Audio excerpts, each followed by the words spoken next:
வணக்கம், இது crime time. நான் மகாலிங்கம் பொன்னுசாமி.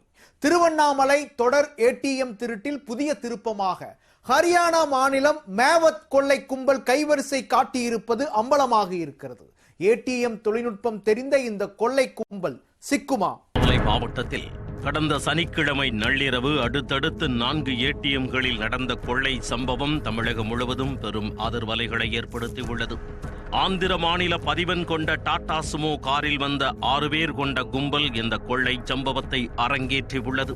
நள்ளிரவு 1 மணிக்கு மேல் வந்த கொள்ளை கும்பல் திருவண்ணாமலை மாவட்டத்திற்குட்பட்ட தேனிமலை, மாரியம்மன் கோவில் வீதி, போளூர் பகுதிகளில் உள்ள SBI ஏடிஎம் மற்றும் கலசப்பாக்கத்தில் அமைந்துள்ள நம்பர் 1 இந்தியா ஏடிஎம் என அடுத்தடுத்து 4 ஏடிஎம்களை உடைத்து கொள்ளையடித்தது. கைகளில் கிளவுஸ் மற்றும் முகமூடி அணிந்து கேஸ் கட்டர் மூலம் ஏடிஎம் இயந்திரங்களை உடைத்து கொள்ளையை கும்பல் அரங்கேற்றி இருப்பது தெரிய வந்தது. திருவண்ணாமலையை உலுக்கிய இந்த கொள்ளை சம்பவத்தில் ஈடுபட்டவர்கள் யார்? எங்கிருந்து வந்தவர்கள்? அவர்களின் பின்னணி என்ன என்பதை தெரிந்து கொள்ள 9 தனிப்படைகள் அமைத்து போலீசார் தேடுதல் வேட்டையில் இறங்கியுள்ளனர். இதில் 5 மாவட்ட எஸ்பிக்கள் மற்றும் ADSPக்கள் தலைமையிலான தனிப்படை போலீசார் வெளி மாநிலங்களிலும் விசாரணை வளையத்தை விரிவுபடுத்தி உள்ளனர். இந்நிலையில் வடக்கு மண்டல IG கண்ணன் கொள்ளை குறித்த திடுக்கிடும் தகவல்களை வெளியிட்டுள்ளார். இந்த கொள்ளை சம்பவத்தில் ஹரியானா மாநிலத்தைச் சேர்ந்த மேவத் கொள்ளை கும்பல் ஈடுபட்டிருக்கலாம் என தெரிய வந்தது.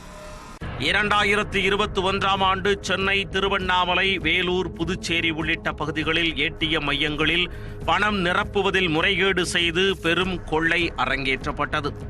இது சம்பந்தமாக 22 வழக்குகள் பதிவு செய்யப்பட்டு ஹரியானா மாநிலம் மேவத் பகுதியைச் சேர்ந்த கொள்ளை கும்பலை கைது செய்தனர்.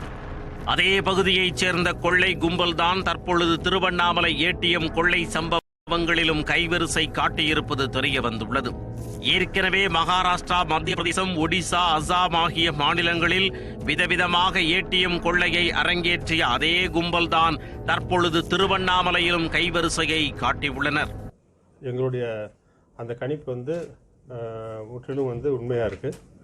இது இந்த ஏடிஎம் சம்பந்தப்பட்ட திருடுகளை செய்யக்கூடிய ஒரு பர்டிகுலர் குரூப், வெளிமாநிலத்து குரூப், அவங்க தான் இது ஆப்ரேட் பண்ணியிருக்காங்க. இதே மாதிரியான அக்கரன்சஸ்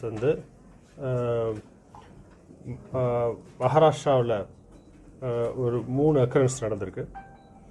தென் மத்திய பிரதேசத்தில் 2 நடந்திருக்கு, ஒடிசாவில் 1 நடந்திருக்கு, அஸ்ஸாமில் 1 நடந்திருக்கு. இந்த குரூப்பு இந்த எம்ஓ யூஸ் பண்ணி, இந்த செயல்முறையை யூஸ் பண்ணி தமிழ்நாட்டில் பண்ணுறது இதுதான் ஃபர்ஸ்ட் டைம். இந்த சம்பவங்களை பொறுத்த வரைக்கும் இந்த குற்றவாளிகள் ரொம்ப இந்த விஷயத்தில் டெக்னிக்கல் நாலேஜ் அதிகமான இருக்க குற்றவாளிகள். அவங்களுக்கு ஒரு டைப் ஆஃப் மிஷினில் என்ன மாதிரியான வல்னரபிலிட்டிஸ் இருக்குதுன்னு அவங்களுக்கு தெரியுது. அதை பார்த்து அவங்க செய்கிறாங்க. ஸோ ஆனால் இப்போ பார்த்தீங்கன்னா இதில் நடந்த 4 இன்சிடென்ட்டும் ஒரே டைப் ஆஃப் ஏடிஎம் மிஷினில் தான் நடந்திருக்கு.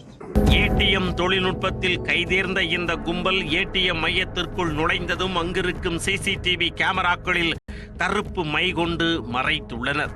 எச்சரிக்கை அலாரம் அடிக்காமல் இருக்க அதன் வயரை அறுத்த பின் கேஸ் கட்டரை கொண்டு ஏடிஎம் இயந்திரத்தை சூடுபடுத்தி உடைத்து பணத்தை கொள்ளையடித்துள்ளனர். கேஸ் கட்டரால் ஏடிஎம் உள்ளிருக்கும் பணம் எரிந்து விடாமல் கொள்ளையடித்திருப்பதன் மூலம் அவர்கள் கொள்ளைக்காக பல முறை பயிற்சி எடுத்திருப்பதும் தெரிய வந்துள்ளது. ஒரு ஏடிஎம்மில் கொள்ளையடிக்க 13 நிமிடங்கள் மட்டுமே எடுத்துக் கொண்டுள்ளனர். 50 கிலோமீட்டர் தொலைவுக்குள் இருந்த 4 ஏடிஎம் மையங்களில் 2 மணி நேரத்தில் இந்த கொள்ளையை அரங்கேற்றியுள்ளனர். கொள்ளை குறித்து ஆய்வு செய்த போது அவர்கள் ஆதாரங்களை அழிப்பதற்காக தீ வைக்கவில்லை என்பது தெரிய வந்துள்ளது. மாரியம்மன் கோவில், போளூர் ஆகிய 2 ஏடிஎம்களில் மட்டும் தீப்பற்றி எரிந்திருந்ததாகவும் தேனிமலை, கலசப்பாக்கம் ஏடிஎம் தீ விபத்து இல்லை என்பதும் தெரிய வந்துள்ளது. கேஸ் கட்டரை பயன்படுத்தியதால் இந்த தீ விபத்து நடந்திருக்கலாம் என போலீசார் தெரிவித்துள்ளனர். ஸோ இந்த தடயங்களை எரிச்சது அவங்க எரிச்சாங்களா இல்லை அந்த கேஸ் கட்டரை வச்சு யூஸ் பண்ணும்போது தீப்பிடிச்சிருச்சா அப்படிங்கிறது ஒரு பெரிய சந்தேகம் இருக்குது. ஏன்னா ஒரு சில இடத்துல எரிக்கல. அதனால் இது பார்த்தா அவங்களா அதை ஊற்றி எரிச்சதுக்கான அந்த எவிடன்ஸும் எங்களுக்கு கிடைக்கல. ஸோ ப்ராப்ளி அந்த கேஸ் கட்டரை யூஸ் பண்ணும்போது அதை தீப்பிடிச்சிருந்துருக்கலாம். இந்த நாலு ஏடிஎம் இந்த கொள்ளைகளும் சேர்ந்து ஒரு 2 மணி நேரத்தில் நடந்திருக்கு. அது மட்டும் தான் பற்றி சொல்ல முடியும். இந்த கொள்ளை சம்பவத்தில் குறிப்பாக பெட்ரோ வகை ஏடிஎம் இயந்திரங்கள் உள்ள மையங்களை மட்டுமே கொள்ளையர்கள் குறிவைத்து கொள்ளையடித்திருப்பது தெரிய வந்துள்ளது. குறிப்பிட்ட வகை இந்த மெஷின்களை SBI வங்கிகளில் அதிகமாக கொள்முதல் செய்துள்ளனர். இந்த இயந்திரங்களை உடைப்பதற்கும் குறிப்பிட்ட முறைகளை கொள்ளையர்கள் கையாண்டிருப்பதும் ஆய்வில் தெரிய வந்துள்ளது.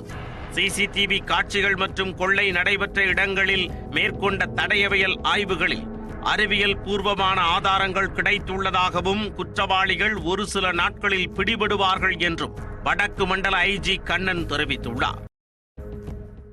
கேரள போக்குவரத்து துறையால் 7 முறை அபராதம் விதிக்கப்பட்டும் மீண்டும் பைக்